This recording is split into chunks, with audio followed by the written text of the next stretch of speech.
You are listening to The Twilight Effect, an unofficial Twilight podcast.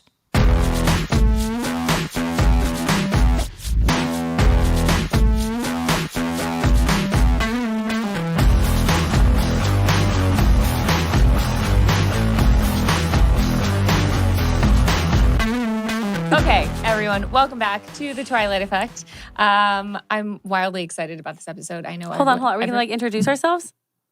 You're just hi, moving right along. Well, they know. I mean, we can. I know, but we usually have some sort of something. Okay. Hey, everyone. Welcome back to the Twilight Effect podcast. I'm Ashley. I'm Melanie. And we're really excited that you're here. We are. I'm very excited about this next guest. I know that everyone listening is too, because we got so many requests for this person. Yeah.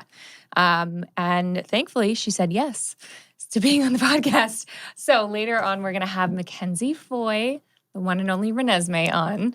And I haven't seen her in I've seen her as a child. So I'm really excited to now meet her again as an adult. Yeah, well, it's going to be so interesting to get her perspective because, of course, a lot of you were new on the scene of acting when you started this. Mm-hmm. She was new on the scene at 9 years old. Yeah. And I mean, I'm interested to see what she even remembers, let alone just how that experience was for her. Oh, yeah. Because it's just going to be totally different. Yeah. And she also is this she bridges so many, she's like a human / vampire, has this relationship with a werewolf. She's a baby and an adult all within the same hour. She bonds everything together. Yeah. Yeah, we've seen her as not a real baby version of herself, an adult version of herself. I'm so curious how that would freak me out. It would freak me out too. To see this, especially how accurate I feel like it was. So I'm so curious. It's really creepy. Yeah, her whole experience I'm really curious about. You know what's funny is I saw that she obviously Google stalked her and saw that she's friends with Yara Shahidi and Joey King, and I worked with both of them as child actors too. Oh, Joey King. I know Joey King. Yeah. I wrapped presents with her. No, I wrapped presents for this Christmas thing that she showed up to, and I'm like, oh my God, that's Joey King. I know her. Yeah. It's I've worked with a lot of really talented child actors who are now adults. So interesting tidbit. Not that I had anything to do with anything, but well, I'm obsessed with Interstellar as well. So it's it's all it's all Mackenzie Foy. Oh yeah, she's been in some great things. So Mackenzie has been in a number of movies like Interstellar and The Conjuring, The Nutcracker, and The Four Realms. But she won our hearts as the gorgeous baby girl of Edward and Bella, Renesmee. Welcome into the studio. Thank you so much for coming on. You are one of the most requested guests. So we are super excited to have you on and get your perspective because I think it's going to be very different than anyone else that we've had on. Probably, yeah. Yeah. You're I was 9. Yeah. Which is such a, we were actually just talking about the fact that I've worked with a lot of child actors and a lot of them I think, so Yara I worked with, Joey I worked with, and I know you're friendly with them. And I'm they've all gone on to do really incredible things such as yourself. And I was I feel not that it has anything to do with me, but I thought that was kind of cool. That is kind of cool. Yeah. Yeah. I love those guys. They're amazing. Yeah. Okay. So one of the first things we like to ask people is, have you noticed the Twilight resurgence? Because that's kind of part of the reason why we decided to do this podcast is especially through the pandemic. I noticed that all of a sudden, we started jumping on streaming platforms and a lot of people were kind of using Twilight as an escape from, what was going on. So I'm curious as to whether you notice any kind of uptick. Yeah. Yeah, no, for sure. I think also just a new generation discovered it, and that generation has TikTok. Yeah. It's really funny. Do you have TikTok? I don't have TikTok. I'll watch it on Instagram and stuff like that, or I'll watch my friends'. But yeah, it's pretty funny. Yeah, I've had so many people try to get me to be active on TikTok and I just can't do it. Yeah. No, I don't know what I would do. It's a lot of work. Well, there's just so much there's the trends and then you have to really be active. On Instagram, I feel you can just post whenever you want to post, whatever you want to post. Yeah. Yeah. Yeah, I wouldn't do very good on TikTok. Yeah. I always forget. I'm with you. I always forget. But exactly. Thankfully, everyone on TikTok is super active and apparently loves Twilight. I get sent, actually, you've sent me a couple of Twilight TikToks. So what happens is the best part, not the best part, but one of the best parts of being on this podcast is now all of the fans send me the funniest stuff. And so I don't even have to search for it. Yeah. And it's amazing. I get it from TikTok. I get it from all over. People who do all the funny Twilight skits and, oh God, it's great. Yeah. It's great. I get them all from you. Okay, so as I just mentioned, you were quite young whenever you jumped into this Twilight journey. So I'm curious as to whether, like, when you filmed, I imagine you were too young to have read the books. Were you allowed to watch the movies? Because Breaking Dawn 1 and 2 is like on the more intense side of the whole saga. I'm trying to remember. I think I was allowed to watch the first ones. I don't think I was allowed to watch part 1. Yeah. Makes Definitely, sense. I was not allowed to watch part 1. I think I was allowed to watch part 2, and if not, then I was allowed to watch it like a year or so Yeah, later. I feel like part 2, like especially your scenes, like they weren't as intense. But Breaking Down part 1, even like I was saying, watching it as a pregnant woman, because there's the whole process that Bella goes through, is like really gruesome. So I imagine, so you weren't allowed to watch it. Good for your mom. I remember when we filmed it though, like the set was so sweet about it because I was a lot younger than when part 2 came out, but I was like allowed to see it because my character was technically in that scene. But they were like, it's a little intense, it might be a little graphic, and so I was asked to step off when they filmed that because they were like, we don't want to scare you or expose you to anything. I was like, which they didn't have to do. Yeah. That was really sweet of them. I was just thinking about it, like as an adult. I'm like, They that's so scarred sweet. me. Yeah. I was like, that was really, really sweet of them. Like, Yeah. props to production. And it probably, I feel like it was because I know you had done a couple of like television show episodes before, but was Twilight kind of one of your first, like, I guess, first times on like a set that massive? Yeah. Because I done little bits of like guest starring, but yeah, it was mainly print work up until Twilight. But yeah, Twilight was like my first film, my first big set, my first like I'm with you, same. big role, especially. Yeah, so everything was new. I knew nothing. Yeah. Absolute nothing. How was it? What was your casting process like? Do you remember? It's hard to remember. I remember like strange things that's like stand out to me. Like I remember I had this purple like tank top with sparkles that I loved. I just wanted an excuse to wear it. And so I wore it to my audition and I felt very fancy. Yep. And Listen, you got to go and make yourself feel good before you go into an audition, You whatever it takes. Gotta do what you gotta do. Yeah. Sparkly purple tank top. It works. You know? Yeah. But yeah, I remember that. I remember a callback. And I remember going up a lot of flight of stairs.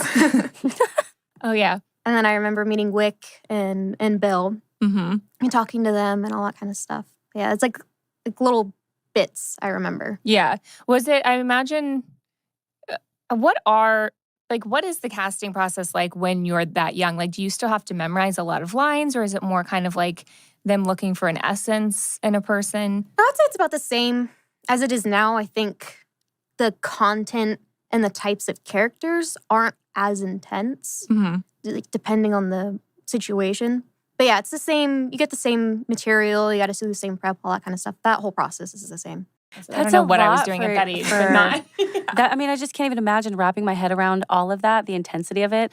This isn't just a commercial. This is Twilight. I mean, and at that point, I'm sure you and your parents already knew what kind of sensation it was. And it's just, I mean, that's a lot.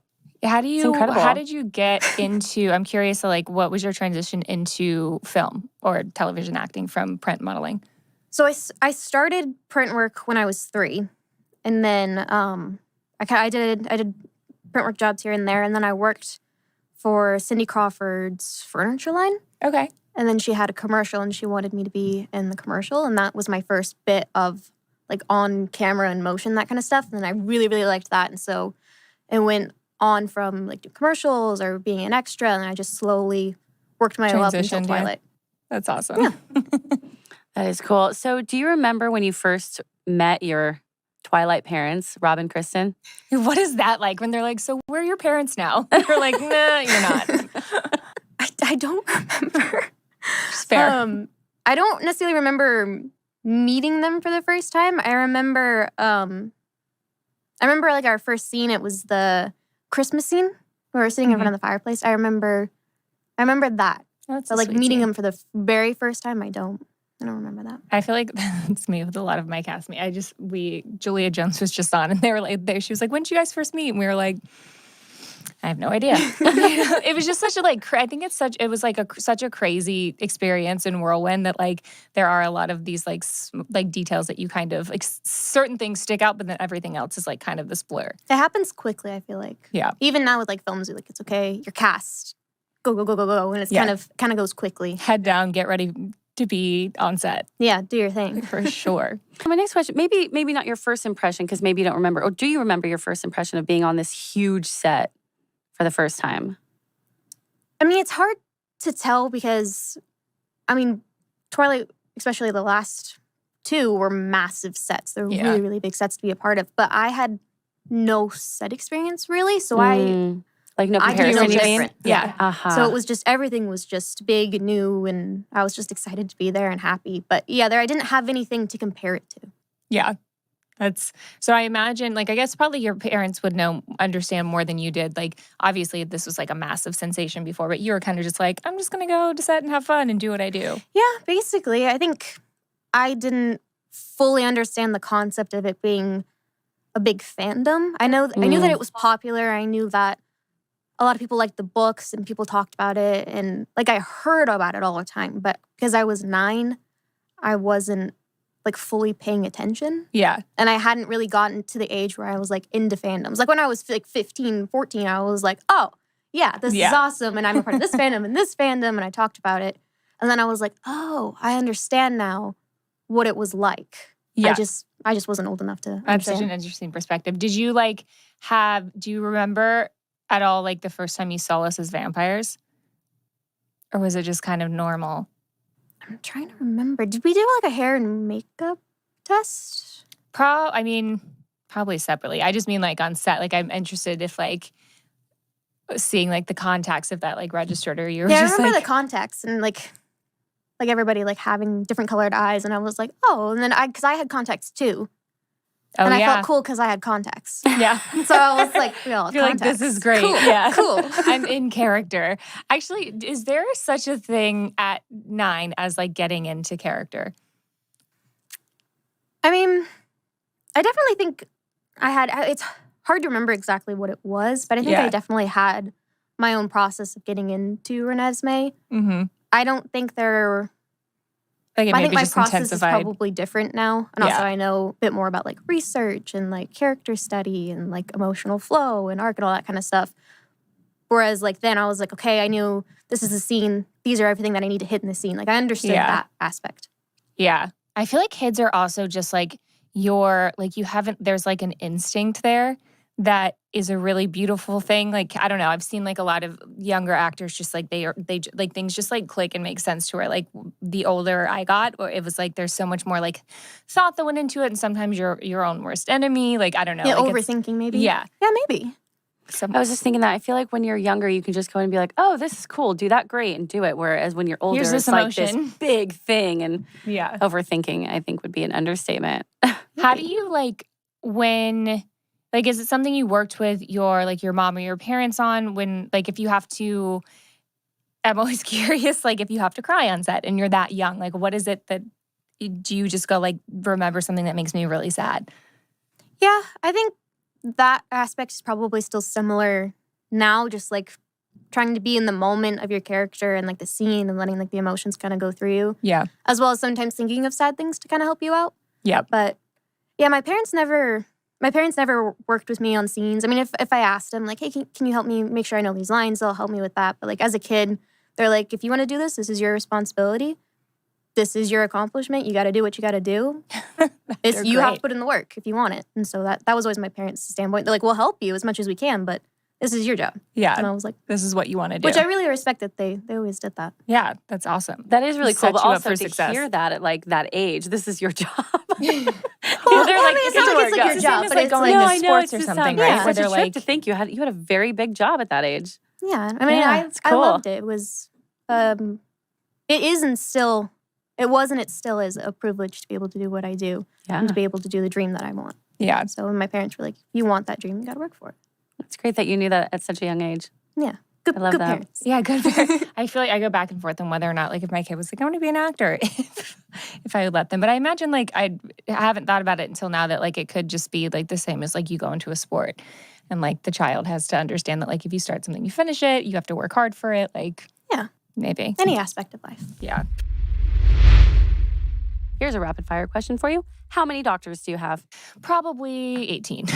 Isn't it wild? Yeah. I don't know when that happened. I felt like I was like invisible, never went to the doctor. And now I have. Realistically, I think there's like at least 8 on rotation. And then there's like the specialty doctors that you go to like once a year. So your household's what, 15? Yeah, it's so many Right. doctors. And then the number of them that you try to call and they're like, oh yeah, sounds important. We've got next year. 6 months. And you're like, what the heck? Yeah. Yeah. It's a lot. But Frustrating. now you have ZocDoc.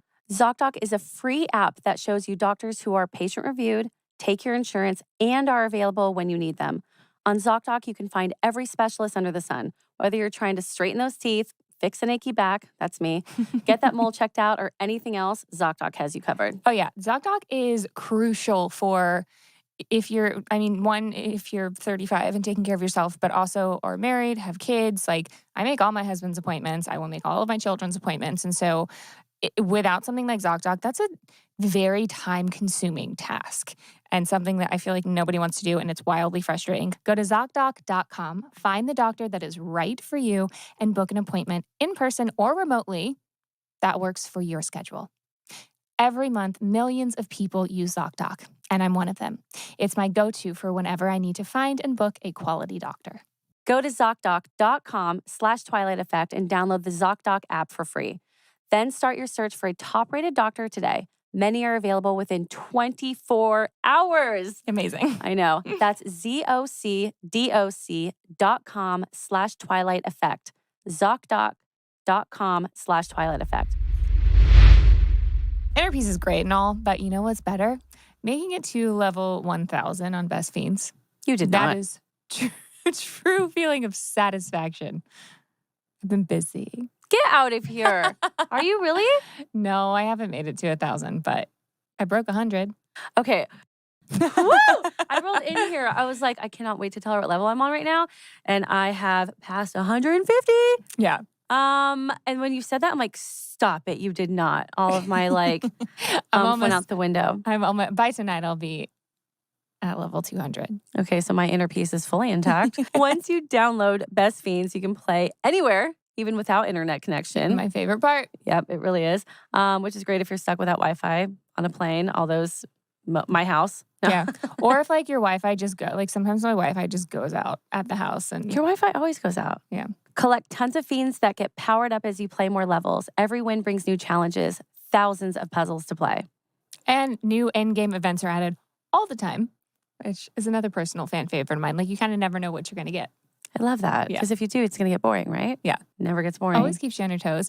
With thousands of levels, there is always more to play. So go ahead and let enough is never enough be your mantra.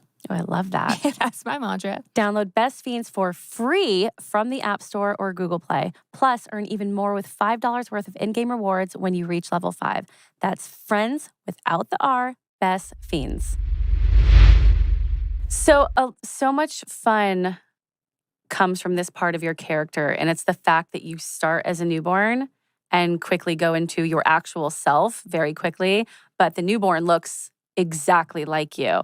And so I'm so curious. She's like, does it? Well, I mean, I think they did a pretty good job. there's some funny moments, but like, I'm the CGI situation. It's really interesting to me because the CGI age up, I was like, well, that part blown was away. wild. Sorry, but finish. even just We'll like go there. getting your features onto the little baby, like what was that like with the dots on your face? And do you remember all that?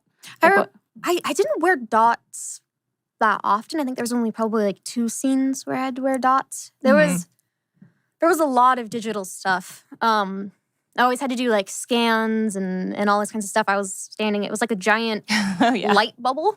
And I would stand in it and I would have to different expressions and all that kind of stuff. And then it kind of looked like a dentist chair. And it had like a tripod on the back of it. And I had to like put the back of my head on it and they would position me and put all the lights and everything. And then I would have to act the scenes that were already filmed, but only with my face. I couldn't move my body. You had a harder job than I did.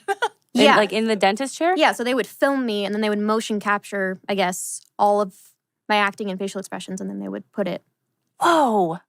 It was actually pretty cool. Yeah, that is neat. It was pretty cool. It was a unique experience and kind of a cool thing to have early on have experience with all that digital stuff. I was going to say, have you had to like kind of live any of that experience? Like, have you done a job that was kind of CGI heavy since then? Not to that extent, just because that was kind of a unique kind of digital thing. But I have done films where, like, I've done fantasy films where stuff just can't exist. Yeah.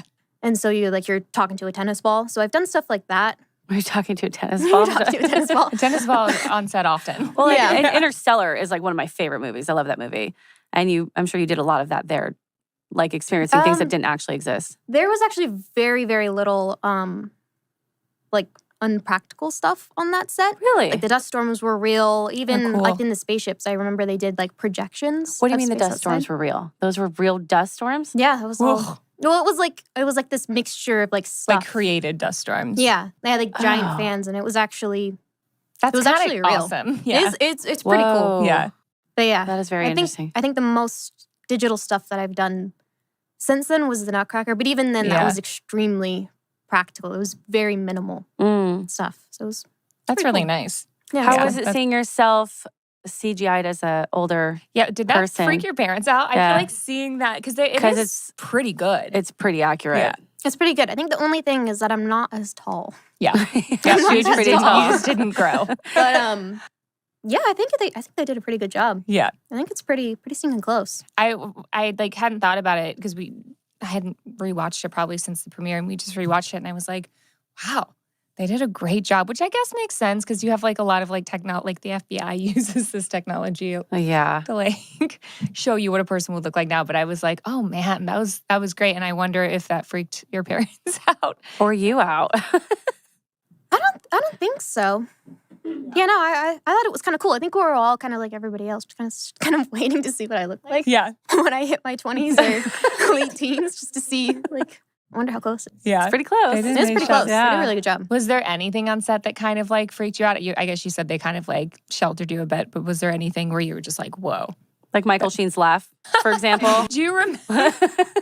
His laugh was so bizarre.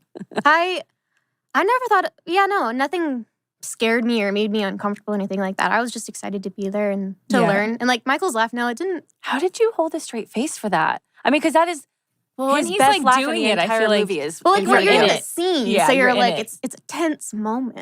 yeah. It's a tense moment. Watching it after, it's different. But yeah, when you're in it, you're just like, Yeah, it's you're serious. living what he, and obviously he's a phenomenal actor. So you're just in that moment with him. Yeah, I don't remember it like being like taken aback by it or thinking it was weird or anything. I was just She's I like, was just this is excited. normal.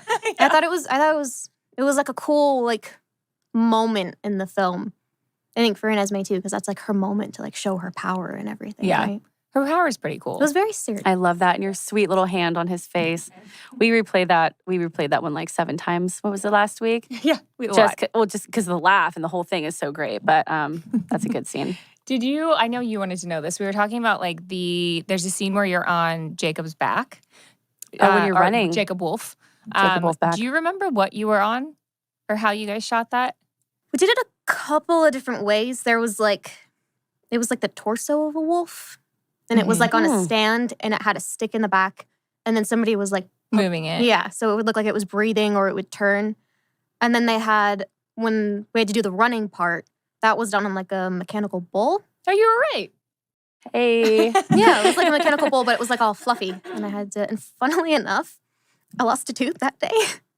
Hopefully not because you got bucked on something. No. Oh. I was like, we were just doing it, and then I like picked my hand up and I like bonked myself, and then I lost a tooth, and I was like, I tapped the stunt coordinator, and I was like, excuse me, and he They was probably like, freaked he out. was They like, were like, what? And I have a tooth, and I put it in his hand for some reason. Why I did You're that, I like, don't so know. the What else are Fairy- you supposed to do with it? And he was like, because he lost a tooth, and because I lost so many. I don't know if you remember. I was like every 2 weeks. toothless. I lost another tooth, and I kept having to get flippers redone.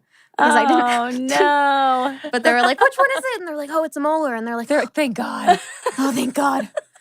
That's so funny. That's so funny. The things you don't think about as a Probably child lost actor. like 6 or 7 teeth while we were filming. They were like, are you kidding? I lost a lot of teeth. You're like, and I'm rich. The tooth fairies come to see Right. me 19 times. Yeah. Oh, Have you taken anything from set? Because everyone else seems to have taken something. you lost a bunch of stuff on set. Have you taken anything? Yeah. Well, I have my book that I had a whole bunch of the cast and the crew sign. And so that's like personal messages, which is cool. Like as an adult to look back on messages to 10-year-old me, it's actually kind of a crazy thing.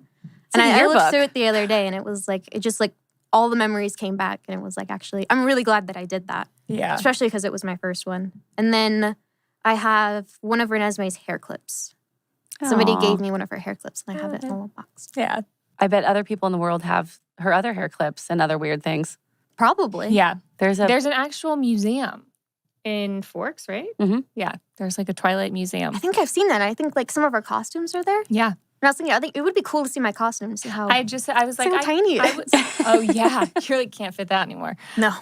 Yeah, I want to go eventually and see it because I think that's pretty. It's That'd be pretty cool. cool that like they've like created this like space in Forks for Twilight to live on forever. Yeah, I think it would be cool. Okay, so you had a very cool power in this.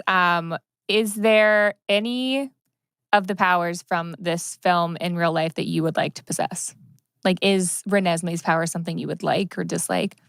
I think it would depend because I feel like her power is like touch based. Mm-hmm. So I don't know, like if you couldn't control it all the time Yeah. and you like projected your thoughts into somebody else's head, like what if she had a crush and then actually touched his hand and then he knew? Yeah. Like mortifying. So I would like to like That's know funny. more. You're like, if it was controlled. Yeah, if it was controlled, it would be cool. It seemed controlled in the movie. Right? I feel like, it'd be interesting to see how that would be. Yeah. But I think it would be cool to have Rami's power Oh, yeah. because of the elements. I think that would be cool. That one was really cool. Yeah, I like that one. Do you have kind of a favorite memory or anything that sticks out from you on set that you got to do? I really liked working with Mr. Michael doing that. That was like a very standout, like cool thing. Yeah. Running the Jacob Wolf because that was like my first official stunt. Mm-hmm. So that felt very cool. I have like random memories. Like I remember like when we had to walk into the snow like on the battlefield, we had to step in each other's footprints. Oh, yeah. And I was behind Rob. And so I remember jumping to his footprints. Why? You're Because like, I take couldn't- shorter I couldn't strides. step She into had them. little legs. I know, but why did you have to walk in each other's footsteps? So that we didn't mess up the set. Right? Yeah, They just so didn't because want, it would leave, because they would have to come in and like rake our footprints out so that you couldn't see them when we were filming. Yeah. And so we had to like, So like if you could just take one linear path. yeah, that way like it was easier for them to get our footprints out. Oh, that's funny. Oh, that's so sweet though. You're like, I have tiny legs. And they're Rob's like, tall they're and like, lanky. Mackenzie, you could just walk. And I was like, okay. Thank you. Like, why is she hopping? Do you remember the premieres? Yes, I remember. Again, it's like bits and pieces. I remember him being massive and like getting out of the car and it just being like deafening how loud it was. And I was like, this is kind of cool. Yeah. I was like, this is cool seeing all these people. I remember I stepped out of my shoe. I stepped out of my shoe in front of like all these people and I was like, dang it. When it comes to therapy and psychiatry, getting the help you need has never been so simple. When you're able to access your provider from the comfort of your device, it means mental health care can be on your schedule. And alleviating the wait times to get an appointment or the travel time to an office can free up time for the rest of your life. Talkspace is so convenient and accessible, it helps me feel supported around the clock. I think we know by now, I speak very openly about it. I find so much value in therapy. I have my whole life through every single chapter I've been through. There's just more I can learn about myself and especially, becoming a wife and a homeowner and a mother. There's so many new things that pop up that I'm constantly working on, whether it's triggers or, personal space and just so many different things. I value it tremendously. So the fact that Talkspace makes it so easy and convenient is just such a huge value to my life and my journey with therapy. Talkspace lets you send messages to your dedicated therapist in the Talkspace platform, which allows you to update them on the challenges and triumphs you're facing in real time. So you don't have to wait for your next session. With Talkspace, you set goals with your therapist and they hold you accountable and make sure you're really progressing. Therapy can help you shift your perspective, find tools to cope in difficult times, and be a guiding light. As a listener of this podcast, you'll get $100 off your first month with Talkspace. To match with a licensed therapist today, go to Talkspace.com. Make sure to use the code Twilight Effect to get $100 off your first month and show your support for the show. That's Twilight Effect and Talkspace.com. I remember, I think it was the second premiere, especially because I was pretty small. Yeah. And like doing all the interviews and stuff, I always had to look up. And it was like, I can't remember if it was on the carpet or after. I saw Lee Pace and he came over and he like knelt down and he was like, I bet your neck hurts. And I was like, Aw. yeah. And I was like, They sure got you like it a was little step thing. right? It was like, it was cute though. I remember that and just being like really sweet. He was such a sweet guy. Yeah. He is really sweet. I love that. I bet your neck hurts. I love hearing about your stories. They are really different than any other guests we've had. You're sweet. It's really cool. So we talk a lot about how just devoted all the Twilight fans are. I mean, there's an entire cosplay world of it that like live in Forks and do this whole thing, and they keep it going forever. Do you still get recognized as Renesmee? Yeah. Yeah, most of the time if I get recognized, it's usually for Renesmee. I mean, I still look fairly similar, I think. Yeah. I lost like a little bit of the baby fat. Mhm. But usually it's Renesmee. I haven't seen a cosplay Renesmee. Although I have. was in I was Nordstrom. like, I think there is one. Yeah. I was in have. Nordstrom once and I heard a woman yelling after her daughter Renesmee. And I was like, Yeah. what is I happening? was like, oh, yeah. you're taking over the name game. I know. I was like, That's crazy. That's unique. Yeah. You did not come up with that. Like you can't like deny that I came know. Like Jacob, you could be like, no, I just named my kid Jacob. Right. Renesmee did not exist before your character, I'm pretty Yeah, sure. no, that's pretty specific. Yeah. She was running around through the clothes hanger, like, you know, just having Renesmee. having the exact same time I would have at 4 in Nordstrom. And she was like, Renesmee, Renesmee, Renesmee. I'm like, Did so you funny. Cool. Did you have, was it jarring to you at all, the kind of like fan intensity? Like, have you ever had any weird encounters or was it ever overwhelming? I don't think it was ever, especially like then, it was never overwhelming. If anything, my mom's told me later, she was like, people would like yell your name. And then I would be like, oh, hi, and like wave at them. And then I'd turn to my mom and be like, do I know them? And she'd be like, no. You don't know any of these I people. was like, you don't know them. So like stuff like that. I really just, I wasn't paying attention. Yeah. Or it just went over my head. Yeah, it just all seemed normal. I haven't had any bad experiences. I had this one guy, I was in France. It wasn't a bad experience. It was just strange. It was being pretty respectful. He asked if to take a picture and I was like, yeah. And so we like went to pose. And then he looks over at me and goes, can we touch heads? And I was like, You're like, that's intense. But I was like, Can what? we touch Like, heads? it wasn't bad. Like, he was being respectful. He was like, I don't Right. want to invade your space. But it was just, I wasn't expecting it. Yeah. So that was probably the weirdest one. Somebody asking to touch heads. So did you, in fact, touch heads with such man? No, Said man. I don't think we did. I think You're I was like, just You're like, like, oh. I just didn't know what to do. I was like, no, thank you. That's all you can do. Yeah. Yeah. It's oddly personal and intense. But like respectful Yeah. at the same time. So Yeah. it was just, I wasn't expecting it. I remember people getting asked to sign babies. And like, that was a weird one. That was people denied where they're I like, would can you never sign let somebody write on my baby. Yeah, Sharpie on my baby. And Oh, no. then people were like, I can't. No, that seems not allowed. That feels Ay. wrong. Yeah. Yeah, I don't think I had ever, I don't think anybody asked me to sign a baby. Yeah.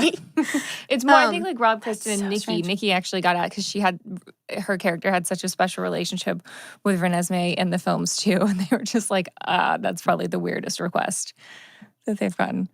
Have you been asked to sign anyone for a tattoo? Not that I remember. I remember That's signing it. like t-shirts and stuff, but I don't think anybody asked me to sign their bodies. Yeah. I've seen a lot of the tattoos signature. I have books here for you to sign before you leave. I'm saying Book- that now books, because if not I body forget, parts. I'm going to be devastated. Yeah. The tattoo ones, Very I'm important. always like, this is so much pressure. So what if I like mess What up? if you mess it right? up, Yeah. right? Like, and then it's like, And then like, do you tell the person you messed up or are you just like, sure, well, like let me sign somewhere else. I messed Yeah. it up. like, I maybe misspelled it. just let me get your like back of your leg. I don't know. Okay. Do you keep in touch with anyone from the cast? I feel like there's Yeah, I think as much as I can. Yeah. I think mainly Nikki is who I talk to, but Yeah. in passing, yeah, seeing everybody, especially now with like social media and stuff, it's a little bit easier to, but yeah, yeah. as we cross each other. Yeah. I feel like it's a very like I always say like being a part of this film, it's interesting. Like you could not see someone for 5 years, but I think just by the nature of being a part of something that not a lot of people kind of understand or experience, that there's always this kind of like bond where you see the person and you're like, oh, hey, what's up? Yeah, you're like, oh, yeah. Yeah. I know you. I know Cool. you. You're I know cool. you. I know you. You're cool. You went through this. Okay, so we ask everyone, the name of the podcast is The Twilight Effect. And so we're curious to know what your Twilight effect was and how it impacted your life and if it still does. I think it had a big impact on my life, but not necessarily with me really knowing it. Mm-hmm. I mean, it was my first film, so a lot, like my foundation of like set etiquette and like the basics, like the terminology, all this kind of stuff, I learned from you guys. Yeah. Like you guys were my example of like how, you know, an actor should behave on a set, like all these things, even like working with the crew and then like explaining, okay, this is what this does and this is what this does. And I'm like, oh, like I didn't know anything. And so that was like my foundation that I've taken with me throughout my entire career and even to this day. So like it had a bit of effect because I learned the most that is carried with me. Yeah. I think. That's so cool. What kind of advice would you give somebody who wanted to start acting at the age you did? I think you really have to love it. Yeah. You really just have to love what you do and love creating with other people. And I think if you are really interested in the film industry and want to either continue acting or be a director or a producer or costume designer or whatever it may be, if you're on a set and you're with these professionals, obviously, you know, be respectful that they are working, but ask questions. Because if this is a career that you want to do, you're going to learn stuff from these people that you're never going to find in a textbook. Yeah. Because a lot of stuff on a set, it's all about practicality and being in the moment and people's like own inspiration and creativity hitting them on the spot. So definitely ask as many questions as you can because you'll learn a lot. And also you'll learn a lot about other departments and how they all tie in together to create the story. And in like the grand scheme, they'll reflect onto your character and help better your character in ways you didn't realize that it would. So I think ask questions. Yeah. Do you think eventually, or I don't think you have, but have you produced or is it something that like is production, writing, directing, anything like that you're interested in? Yeah, eventually. I've always wanted to direct. And I think now that I'm a bit older, I'm kind of starting to kind of get ready to kind of start creating stuff and starting to get ideas. But yeah, it's very, very early stages. Yeah. But yeah, eventually, I want to do that. I was like a director and I'm like, oh my gosh, there's just like, I know what I have to do like to prepare myself for being on set. And then I imagine that on such a grand scale because you're thinking about every single element of the film. Sounds so fun. Yeah. It's very One day. Cool. Yeah. One day. So in that situation, would you want to be the director and in the film? I think it would depend on the project and depending on like what, you know, if I like wrote it or like co-wrote it. I probably would not want to direct myself just because I'm very nitpicky. Mm-hmm. And I wouldn't want that to cloud my judgment on the grand scheme of the production. I wouldn't want to like focus in on myself and be like, oh, I need to fix this and then miss something that could have been adjusted. So I think if I were to act in it, I wouldn't want to direct it. Yeah. I feel like I see people do that and I'm like, that's intense. I also like direction. Like I like having someone to like ping pong off of. Yeah. It's nice. Okay, so now is the time where you can shamelessly tell us anything you're passionate about, anything that you're working on that you want to share with our listeners, because I know they would love to be updated on what you're doing and where to find it. Yeah, well, I have a couple of projects that are in very early stages, so I don't want to say what they are yet, but hopefully I can soon. I'm really excited about them. And yeah, like I said, hopefully to start getting into writing and directing and the more creative side of it really soon. And then I also work with a wild horse charity called the Wild Beauty Spirit, the Wild Beauty Foundation. And yeah, I'm currently rehabilitating a wild Mustang that we rescued from starvation and slaughter. And so I'm really excited about that and learning from her. It's a long, hard road, but it's really exciting. That's awesome. That's really cool. Yeah. That's great. You don't hear that every day. Yeah. Just at home rehabilitating. Do you and Nikki connect on that? I feel like she's a really big horse lover. She is definitely a horse lover. And I think probably like deep inside of us, we both knew that we were horse people. Yeah. Maybe that's why we got along so well. It's just like the horse girl connection. The horse whisperers. Yeah. I rode horses when I was younger. In fact, I went to horse camp. You did. I did. My girlfriend just went, and I think she's my age, but she loved it. Like a horse camp? Yeah. Yeah, I went for a straight week and all you did was horses. I went 2 years in a row. It was wonderful. Horses are magical creatures. We are on to a really fun part of the show, which is rapid fire questions. Ta-ta-da! I'm sure you know how they go because you've heard a few episodes, you said. Right. So just the first answer that comes to your head. Don't need to be crazy. Thought out. Ready? Okay. Great. Favorite movie of the Twilight series? New Moon. Favorite character in the series? Charlie. Because he has no clue what's happening and it's hilarious. Yeah. Did you watch his episode? No, my I God, didn't. he's You need to watch hilarious. his episode. Okay, yeah. He's just hilarious. so funny. He's Just so funny. deadpan. Yeah. But he's actually the same person on each side of the camera, but also a completely different person. It's wild. You'll really appreciate that when you have to watch that one. Okay, I'll watch that one. If you could be cast as any character today, who would you be? I would like to do Renesmee, but as an adult. Yeah. Like if We it was would like the love that. same Yeah. time, it would be cool. Because I mean, I feel like I'm a pretty different person than I was when I was 9. So I imagine she would. I would think fair. so. Be too. Oh, yeah. Definitely. This is an important one. Team Edward or Team Jacob? Oof. Team Stephanie Meyer, the creator Oh, Mhm. herself. wow. I was not expecting that answer. I'm not going to lie. Yeah, but also, Solid good. but diplomatic. but also like, because it was like a big thing, like the Team Edward, Team Jacob. But like, I was a little kid. I didn't. Okay, I how don't about think now? guys were cute yet. So it's like in my mind, they're You're like, like, this one's my dad. This yeah, one's I'm my like, best oh, friend. You know, Okay, so- if you had to choose Yeah. now.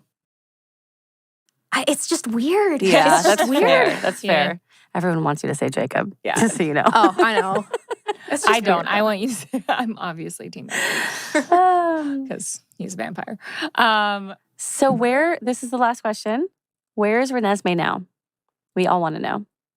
I think She's like, I've thought about I this. thought about this. I think that she's a vet. Huh. Because like with her powers and like communicating with people, what if that translates to animals? What if she can help animals and then she can help the vampires with the whole animal blood thing, look out for the werewolves? I think she'd be a vet. It's really Brilliant. smart. Yeah. That is I brilliant. agree with that 100%. Yeah. Yeah, makes perfect sense. Can we arrange this Yeah. situation? I Renesmee would is love- a vet, right? Yes. Netflix series. New. I would Honestly, totally watch I'm it. so surprised that there's not like spin-off after spin-off of this series. Because the characters are all like could go in so many different directions and everyone's always so interested in their backstories and where they would be now. Like, I understand the vampire situation. You guys can't age. Yeah. But there's a huge world following the She's werewolves. like prime. This is like how And, old Renesmee would be. I mean, you could, That's true. everyone would die for a show like that. And they can all age. Do they age? She ages to a certain, to what, 20 something? Well, the last guy aged until 7.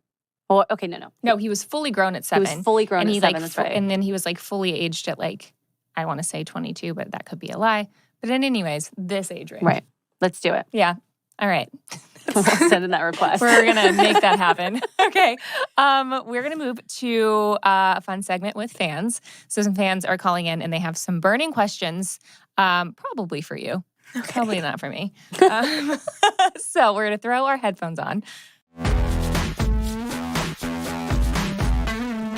Hi, Paula. Hello. Hello. Hi. I'm so excited to be here. We're so excited to have you. Thank you so much for taking the time. Yes, of course. Where are you calling from? Rio de Janeiro in Brazil. Oh, cool. Love it. I love your shirt. Thank you. Can we see the whole thing? Oh, yes. Oh, that's I so- don't think so. I've never seen one like that. Oh, look, there's a little doggy in the Yes, background. Yeah, that's cool. yes, she's here. It was made here in Brazil, the shirt. Oh, it's awesome. And look, Oh my Jealous. gosh. I don't think I even have that. That's That is amazing. so cute. you probably don't. It's custom made. Oh, yep, definitely don't have it then. That's Wait. awesome. Were those the wedding cake Yeah. toppers? Well, Alice was not on. Oh, those. No, I have Bella and her wedding dress. Oh, Bella and her wedding. Somebody sent me these almost But exact. these are Ah, 3D Oh. printed, Oh, that's Um, cool. breaking down cover. that's awesome. Oh, how that's so cool. I'm so cool. jealous. Okay, so I know you have some questions. I think you have questions for Mackenzie, right? I do. All right, let's hear them. First of all, hi, Mackenzie. It's a pleasure to be talking to you. I'd like to know if you would be willing to come back and do a Twilight revival as Bella, playing Bella. As Bella. Oh, I haven't heard that Yes. before. me either. I don't know.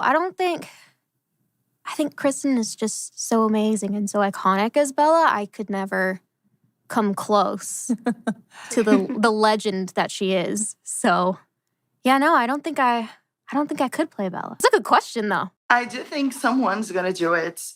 Eventually. I don't think that they'll live not do it, and I think you would be a great choice for it. Well, thank you.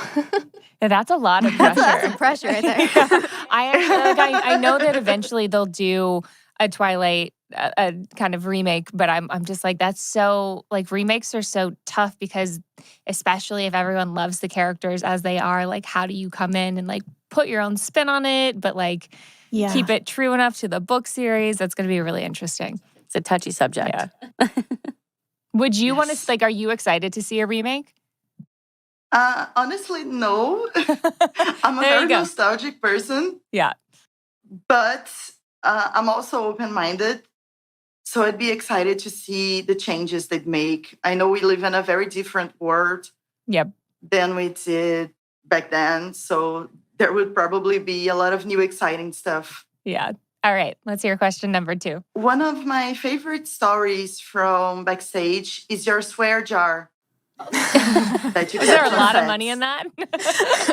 I don't remember. Yes, part number 1 of the question is that.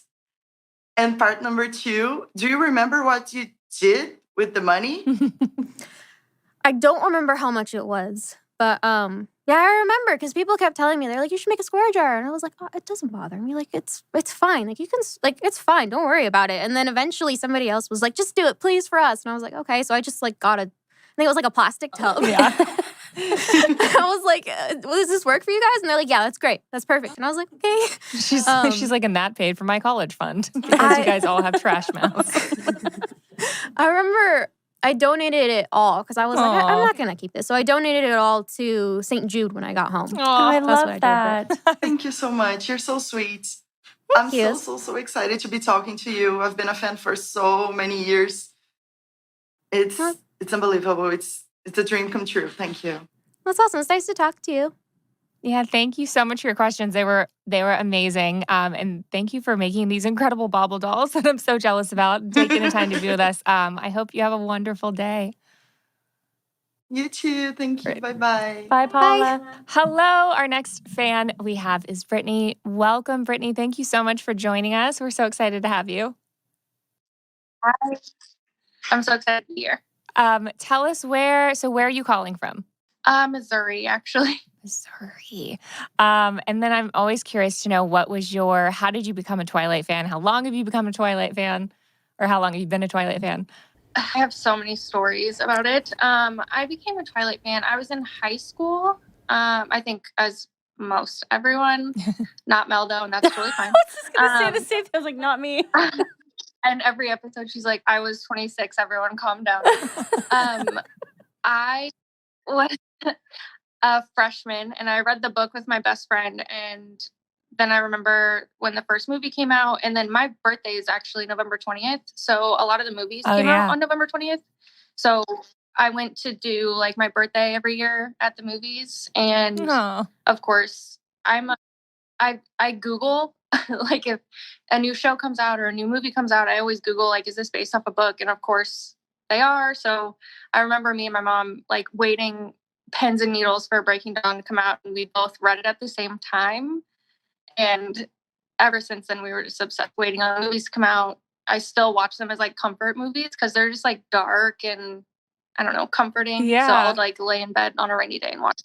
I love it. We were talking about, like, we found, especially through the pandemic, a lot of people use Twilight as kind of like a comfort space of something to watch to take you out of, everything that's happening in the world. So I love hearing that. Okay, so I know you have some questions, so go ahead. Yes. I was wanting to know, I had a couple questions, but basically I was wanting to know what it felt like to one, because I mean, I've heard Ashley talk about being cast and what she didn't know was going to be such an amazing franchise, but to come into that in the 5th movie and be cast as like the character that everyone's waiting to see, everyone that's read the books is waiting to see what she's going to look like. What did, like, I am curious to know if she felt the pressure of that character at her age. I think I knew that it was important. I knew that the character was plot important to the films, and that it was, I understood that from like hearing from everybody else that it was kind of a big deal, and we wanted to keep like secret about like what the character looked like, and there was going to be a big reveal. I think it was on a magazine, I think is when they did the big reveal. I remember doing the pictures with Rob and Kristen.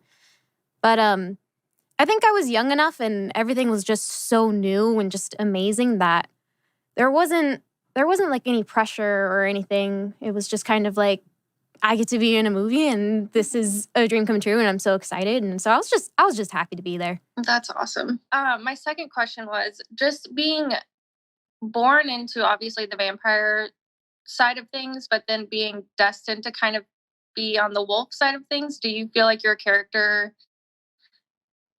kind of mends the dichotomy between the vampires and the werewolves? And I know that the producer was talking about doing a spinoff, but I think they should do it through your eyes, like your character's eyes, bringing all those going to like together going forward, if that makes sense. Yeah, no, it does. And I was just telling about like where Renee would be now, and I think she would be a vet, and she would be able to help both the vampires and the werewolves. So I feel like she would be like a cool bridge between those two worlds. Absolutely. Yeah. Yeah. I would watch that. He was talking about doing Right. a spinoff of like on the wolf side, and I was like, that would be perfect because she would kind of have to like blend the two worlds. Like they would have to come together. Yeah. Like everybody be friends. Everybody be cool, Yeah. okay? Well, they are now since It's true since the battle. Yeah. When you do get to see that wonderful moment at the end where, Edward sees your future with Jacob and like he's totally okay with, what's happening. And I think that's a really clear indication that like things will never ever be the same between werewolves and vampires, and where you are now like the bonding factor. Yeah. It's crazy. Yeah. No pressure. No pressure at all. Awesome. Well, thank you so much for your questions. We appreciate you taking the time and calling in. Thank you. That was so fun. Thank you so much for joining us. Thank you for having me. This was cool. Amazing. It's amazing. Thank you all for joining us once again and listening in. If you want to be on the show, you can write in to Twilight at castmedia.com. That is cast with a K. And leave us a voicemail at speakpipe.com/Twilight. And please keep dropping the ratings, the reviews. Don't forget to follow the show. It really, really helps us. And we love reading your comments. We will see you next week. Bye.